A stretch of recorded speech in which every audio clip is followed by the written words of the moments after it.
Hello, everyone. Welcome to Content Marketing Insider, powered by Repurpose.io. I'm your host, Roy Garcia. Thank you for joining us today. Now, the guest of our episode today works as a content creator and marketing manager to some of the most recognizable brands and organizations. Brands like DraftKings, Samsung, Disney on Broadway, and a whole lot more. He goes by this mantra, very interesting. It says, surround yourself with good people and you will do great things. Friends, let's welcome to the show, Jordan Higgs. Jordan, welcome to Content Marketing Insider. Hey, thanks for having me. Thanks, Jordan, for being here. I know you're very busy. You're working with a lot of recognizable brands. Before the show started, we were doing a little chit chat, and he's actually working in the middle of somewhere out there. And yet, even if he is somewhere out there in Wisconsin, he's really working with great brands. And I'm sure he's going to tell us more about that. So, Jordan, can you tell us a little bit more about yourself before we go to the topic of the episode? Would love to hear from you.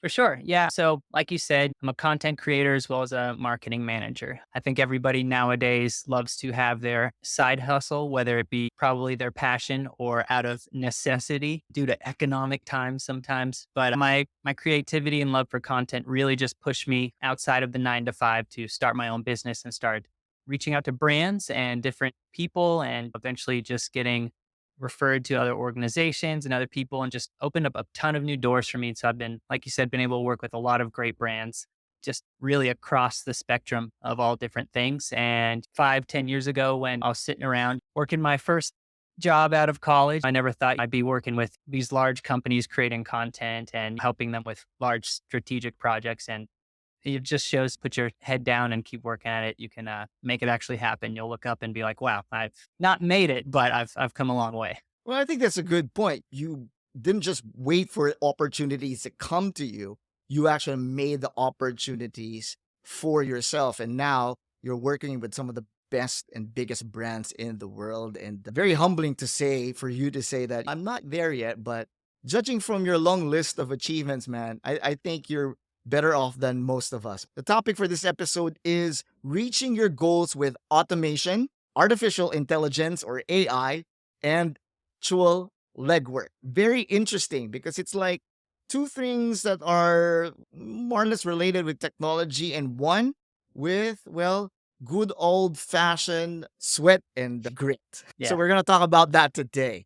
So, well, when coming up with this topic, Jordan, what was coming into your mind? What were you thinking about? Yeah. So I was really thinking about my own journey on how I got to where I am today. There's only 24 hours in each day. A lot of people don't have the financial resources to hire other people, and you want to be as frugal as possible, but you really want to make progress in your life or your content creation journey or marketing journey.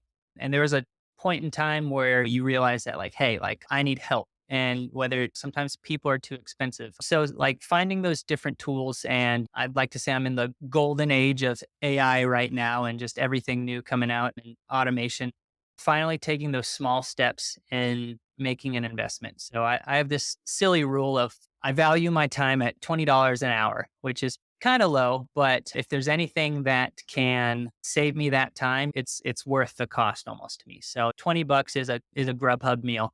So skip out, make a peanut butter sandwich one day. Sometimes you've covered a month worth of subscription to maybe a different automation tool that can help you out. Well, time is of the essence, actually. And if there's anything that we all have as time, it's just how we value it. And today, these 3 points we're hoping that can help all our listeners in with regards to their business or whatever they're planning to do. So 3 points on reaching your goals with automation, AI, and actual legwork. First point is the benefits and downsides of automation.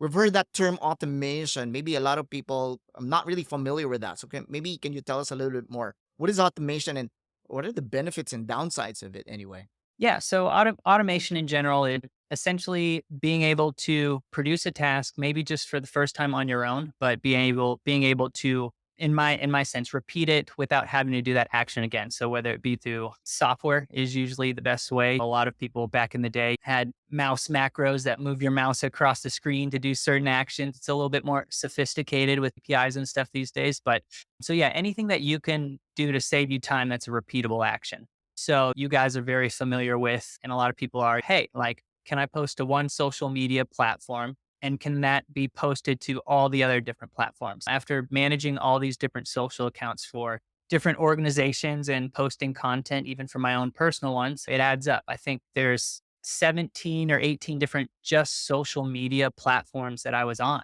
And then you realize, like, hey, if you work for or help out 3 or 4 different companies, you're drowning in social media platforms. There's new ones coming out every day, it seems like, at least, or they're changing names. So it came to me super fast to realize that I can't do this on my own. So automation had to be the answer. Otherwise, you just drown and you can't deliver. And it's also a benefit for maybe the entrepreneur to go up to somebody and they can either hire an agency for $30,000 a year and they do the same work that you do and they have different clients all across the board, or you can be their sole focus and you handle their posting to TikTok, Pinterest, Twitter, Instagram, YouTube, and you can do it all in the speed of just one click. So that was my biggest thing. I realized that for every video before automation, it was taking an hour, maybe even longer, just to get everything uploaded, make sure everything was cut right. Everything has their own personal editor, and it wasn't feasible. And you can't work on other things or improve in other areas. So that was the biggest necessities and the biggest upsides of using automation for me.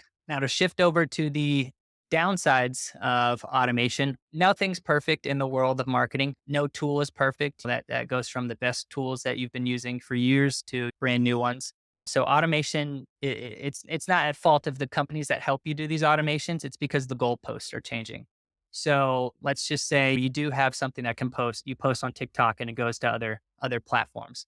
But you're at the mercy. I always say, hey, we're at the mercy of the algorithm gods sometimes. So it's just sometimes they say, hey, you know what? We're really going to push content where somebody has physically taken their phone, logged into the app, used our editor, and posted it. Or any other rule that they decide to just add in for that month or that week or that day. And so it becomes, when you become too reliant on automation, just like with any task, whether you're a manager and you've got people that work under you, you have to know how to work at that level because sometimes emergencies happen, software breaks, algorithms change, and you have to step back and work manually. So I think you've got crazy things like with AI or automation, like ChatGPT. I tell everyone I work with, like, hey, you're writing 10 articles, 20 articles before you even get to sniff one of these AI or automation tools that will help you. You have to have that, at least that groundwork and that foundation that shows that, hey, when push comes to shove, and let's just say a software company goes down or a tool stops working, you're able to do your job still. I think with automation, there could be a tendency to be fully dependent on it. Is that something that maybe you've fallen into and then say later on, like, wait, hold on. I think I'm too dependent on automation that if this goes off, I'm crippled in my business. When people work with you and they hire you for your services, in their heart, they're hiring you for your expertise. While you might be able to use some sort of automation or content creation tool better than they can, that's not really how anyone sees it. So you do have the risk of, let's just say you use an automation tool and use it incorrectly, or you use ChatGPT incorrectly, right? As soon as you get, I say caught, essentially is the word, but as soon as you get caught, that distrust is broken and you suddenly lose your spot as an industry expert or a person of trust. That's why I say with people I work with and I use like automation tools with the reposting, I'm very upfront about it. I say, look, I'm not sitting there going through each and every one. We're going to format content so it works best on this platform. And then we're going to make sure when it goes to other platforms, it fits within the guidelines of that would work for your audiences. Sometimes there's a little wiggle room and you got to do things manually. But yes, you can become so reliant on it that you can look replaceable. And so what's stopping somebody from saying like, oh, well, if he's just going to do that, why do I even hire him? So you still have to kind of insert yourself into the conversation of like, look, these are tools that I use, just like a professional builder would say, hey, just because I have an automatic tool and don't use a normal hammer to build your house doesn't mean I'm not a master of my craft. Yeah, that may be true in terms of a lot of people, they might actually fall too much on the automation that instead of saving time, they might actually be wasting time if they're not using the tools properly. I know automation works for different people. I guess depends on your situation. I mean, in your case, you're a content creator, you're a social media, you're into marketing and you're handling different clients. So, but let's say for example, someone right now is an entrepreneur. They want to just automate certain things in their workflow when it comes to either sales or marketing. Are you overwhelmed in creating content? Maybe you're stuck and you don't know where to start. Well, we've got your back. Repurpose.io is giving away a free content creation guide. Yes, for free. All you need to do is go to repurpose.io/guide and download it for free. Start creating content right now with a free repurpose.io content creation guide. Download the guide for free from your friends here at repurpose.io. What would someone who does not know anything about automation get started? Whether it's something for their personal use as an real estate realtor or something, or someone who has like a small team. Where do they start? Because I'm sure there's a lot of automation tools out there. So where can they start? Yeah. So I always tell people, and I think this sets people up for success, is start with your budget, right? Because what you don't want to do is get trapped and look at a software and be like, I need this, and really putting yourself in a bad, stressful situation to be a content manager, a content marketer, and suddenly you're fudging with your budgets or you're giving up stuff that you didn't want to or selling gear or something like that. So what I suggest is start with your budget. And then from there, you kind of look at what you do or what you want to do. And there's hundreds of lists out there for new automation tools. You can typically find blog posts or Reddit posts are pretty good, Discord forums that just talk about new platforms that come out. But maybe look at what you do and say like, hey, this is a task that I hate doing. What do you hate doing most? If you could get rid of this task that seems pretty simple, I like to think like I can't be the first one with this problem. And somebody has fixed this problem and is selling it to fix that problem. So that was my first thing. It was like, hey, how do I post to all these different platforms? Or hey, how do I repeat this process? And I'm only 30. Somebody before me has had this problem and they've solved it and they're selling the solution. So look at those things, find something that's in your budget and be willing to make the investment on, hey, like, you know what? Yes, it does cost money. Most things do. The best things aren't free usually.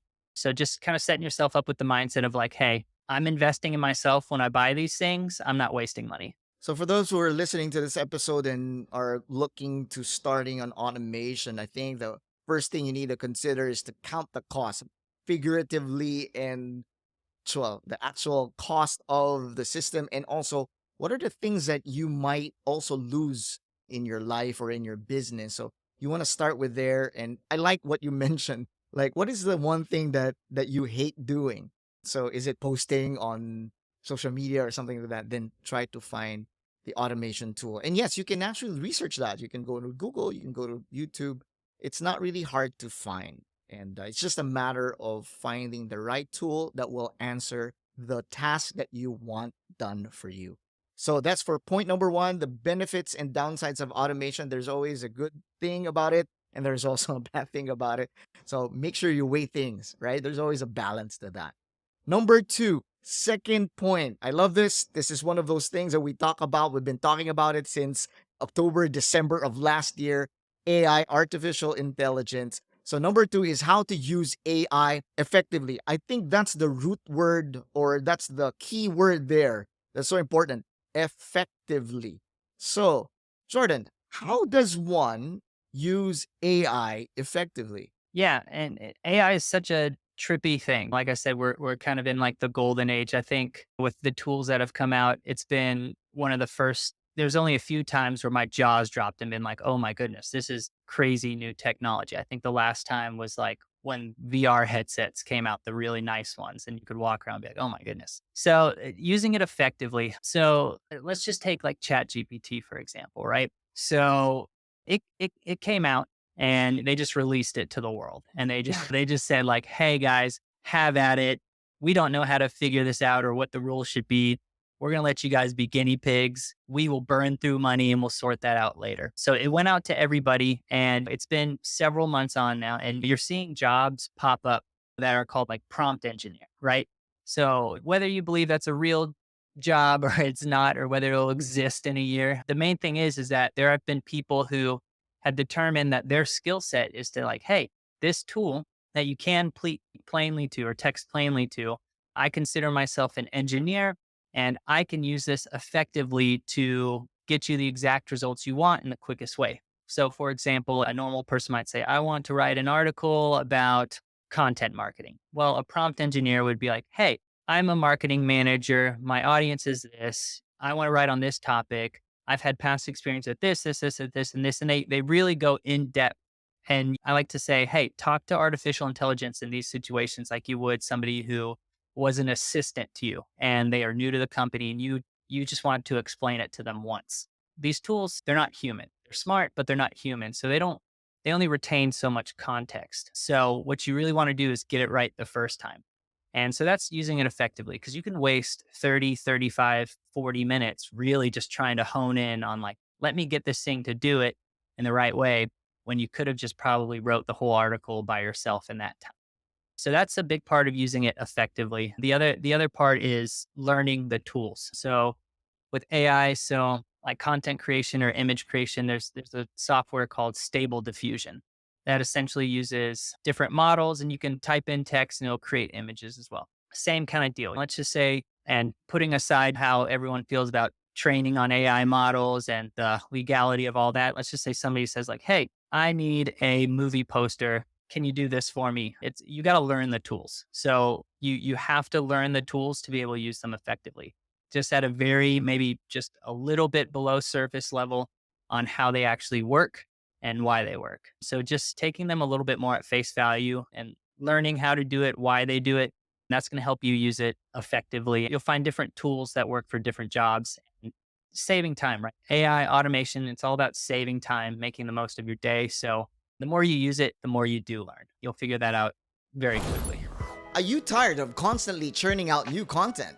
Do you want to reach a wider audience and increase engagement without spending hours in creating new content? Look no further than repurpose.io, the ultimate tool for content repurposing. With repurpose.io, you can easily turn your existing content to new content, like videos, podcasts, social media posts, and more. You'll save time, reduce stress, and reach a wider audience. And we're offering a free 14-day trial of repurpose.io just for you. This is the perfect opportunity to test it out and see the results for yourself. You'll have access to all the full features of repurpose.io for 14 days. Just visit repurpose.io/free. Again, repurpose.io/free. Don't miss out on the chance to revolutionize the way you repurpose your content. Try it today. Now, I think a lot of people, when they talk about AI, they immediately associate it with ChatGPT. I think it's one of those things, right? When people talk about soft drink, they usually associate it with a brand name. But honestly, guys, there are a lot of other tools out there that are not just ChatGPT, like what Jordan mentioned earlier about creating images. We're even in the point wherein we're somehow in the just a few starting baby steps on even creating video with that, right? So there's a whole range of AI tools out there. It's just that only now that they're getting noticed and we are noticing them. But there could be a lot of overwhelm, Jordan, when it comes to AI, because a lot of entrepreneurs, a lot of business, and maybe more focused on their craft or their business rather than these tools. But how would you tell someone who may be overwhelmed with AI where to start when it comes to artificial intelligence? Yeah, I think a big part of it is doing that initial research. There's, like you said, a ton of AI tools, and it is overwhelming. And that's because everybody and their mother is creating an AI software or trying to integrate. AI is the big buzzword. It's the new crypto.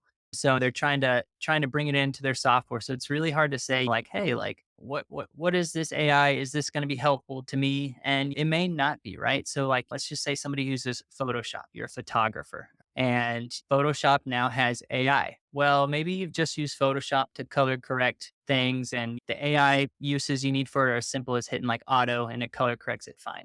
They've got a new AI that can actually add more scene to your photo and you just expand out. So tools like that are super cool, but you may not need it. What I like to do is find artists or find content creators that I really admire or that are successful. And I focus in on maybe like one video that they have. And I say, like, how did they do that? And you can go to people who know more than you or like a subreddit, be like, how did this person do this? And there's people who are out there just looking to mentor and love to help. So it's really funny by just almost just breaking down one video. What once looked like magic turns into, hey, this setting on this software and this setting on this software. They're creative in the way they combine it, but that's the gist of it. And you'll start to see once you start learning about these different tools, you'll be able to watch something and you'll just start picking them out in your brain. Be like, oh, those captions come from Descript. Even to the point of like, oh, that person sent me an email that's from ChatGPT. I know it has that intro every single time I've written Yeah. something out. So you really start picking up on it, but just you have to take the time to learn or to ask. Don't be afraid to be like, hey, how do you do this? Or if you just love diving in, I mean, you've got people on TikTok, YouTube, everywhere who are just shouting from the rooftops the new AI software that's out there. So now the question is, how much should one entrepreneur, businessman, one person rely on AI? Knowing that on one hand, it can save you some time, it can do certain tasks.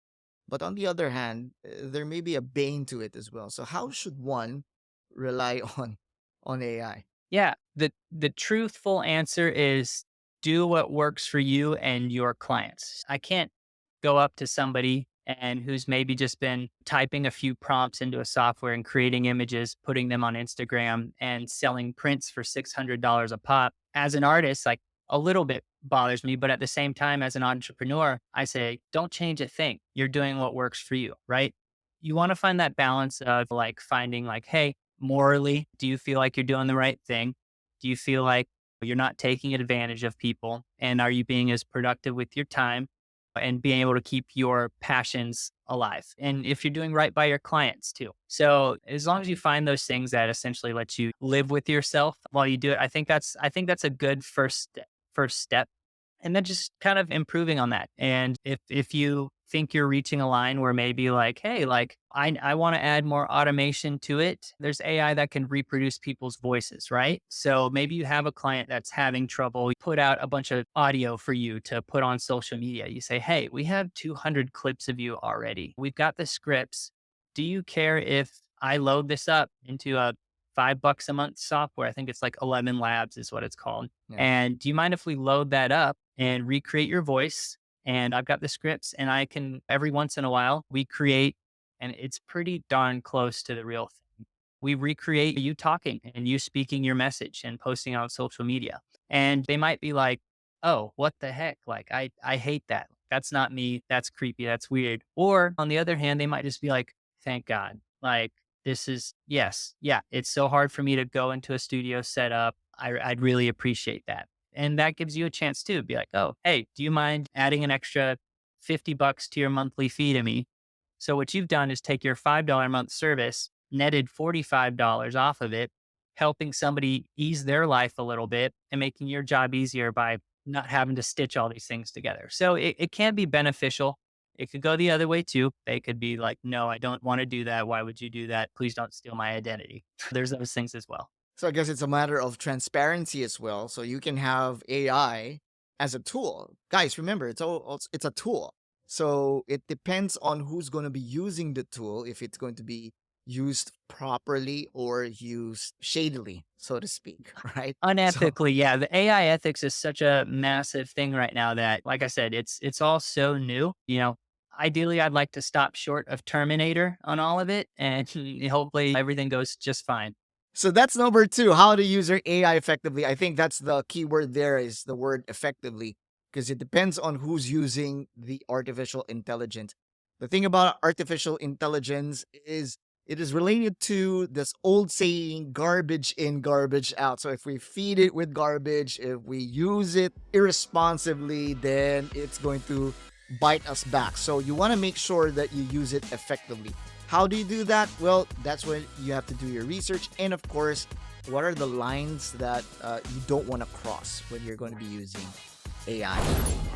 Talk about being mind blown. A lot of content and information and knowledge, in just one episode. That's why we're doing a part 2. Again, thank you for joining us. This is Roy Garcia, and we'll see you again in part 2 of this episode. Bye for now.